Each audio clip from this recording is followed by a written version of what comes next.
¿Yo? Sí, señor. Sí. Yo por lo que tengo entendido es Y que... después, si podés no encandilarme, Ah, bueno. porque no, pero ahí Ahí. No, pero Bueno, yo... perdón, ¿no? No, no importa. certificado. Saquemos el flash. ¿Se puede? Además, refleja bastante. Acá yo tengo buen albedo acá. O si no, no se puede exhibir después. Claro. Sí, sí, adelante. Bueno, Adelante. yo por lo que tengo entendido es que en la época de la crisis, cuando surge la teoría de Keynes, es que había digamos, una gran recesión acompañado de una deflación. Entonces lo que Keynes proponía era, bueno, incrementemos el gasto público, la masa monetaria, dado que hay una relación corta entre inflación y pleno empleo, y bueno, y al principio la receta surtió efecto, hasta que en los años 50, 70, hubo después una gran inflación acompañada de un alto desempleo, y así es como surgen, que no estoy defendiendo, así es como surgen otras teorías como el monetarismo de Milton Friedman y otros que vienen de alguna manera a poner en tela de juicio algunas ideas de Keynes o a superarla. Por lo tanto, mi pregunta es de qué manera mejorar, digamos, las ideas de Keynes, eh, o reinterpretar cuando digamos, en, en esos años terminamos con alto endeudamiento, demasiados gastos públicos, como usted dijo, también una gran burocracia. Bueno, la idea es la siguiente, es decir, en la ciencia, cuando uno tiene un paradigma que no es adecuado, digamos, colapsa, se satura, ya no está en condiciones de proporcionar explicaciones, se busca un paradigma más abarcador. Eso es lo que hizo Keynes con respecto a los clásicos. Es decir, el propio Keynes lo dice, es decir, la teoría clásica es una teoría especial, es una teoría para el pleno empleo, pero no es una teoría general, ¿sí? Entonces, ¿qué pasa? ¿Qué hizo la ortodoxia económica? En lugar de hacer lo que hizo Einstein con la teoría de Newton, o Newton con la copernicana, lo que hizo es volver a Ptolomeo. ¿No es cierto? Es decir, Ptolomeo, Copérnico, Newton, Einstein. ¿No es cierto? Bueno, entonces, ¿qué hace la ortodoxia? Vuelve a Ptolomeo. Entonces, ¿qué ocurre? Si nosotros en física volviéramos a Ptolomeo, obviamente que la reacción va a ser de quienes no están de acuerdo con Ptolomeo, volver a Copérnico, no a Einstein ni a superarlo a Einstein.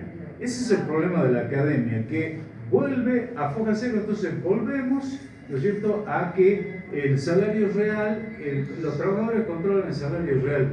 Yo como economista me pongo colorado, como decía recién, porque tengo que plantear que los trabajadores controlan el salario real. Yo quisiera conocer cuáles son los trabajadores que controlan el salario real, así lo puedo controlar yo, porque yo no lo puedo controlar. Además hay otro problema, si los trabajadores controlan el salario real, el Banco Central tendría que controlar la cantidad real de dinero, y ahí tendríamos una esquizofrenia.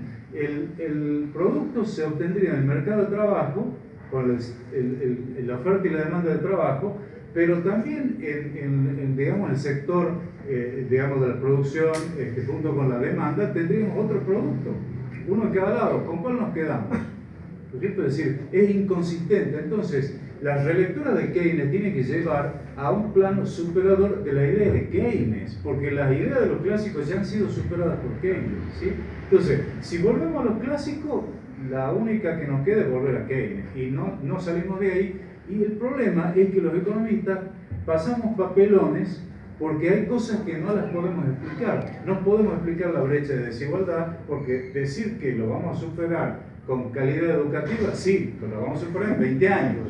Pero los políticos tienen necesidad de inaugurar la obra pública hoy, y mientras tanto seguimos con la educación que tenemos y seguimos con los problemas que tenemos, y incluso en donde la economía está más fuerte, que es en la coyuntura, digamos, los avances que hay respecto al papel de los bancos centrales, de, digamos, la independencia de los bancos centrales, el control de la oferta monetaria, etcétera, ¿no es cierto?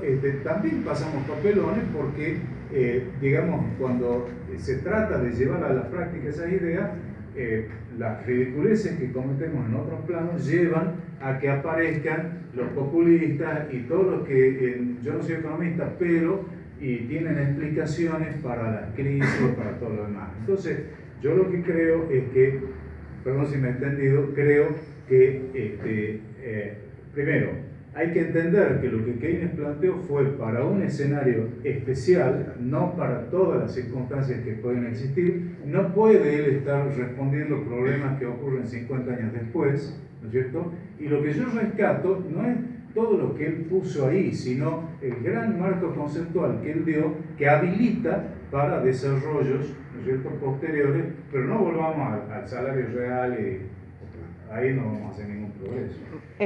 Como usted dice que, digamos, que Keynes aplicó una teoría para el momento, no, una política económica para el momento, mi pregunta es si serviría aplicar en Argentina esas políticas debido a niveles que tenemos muy altos.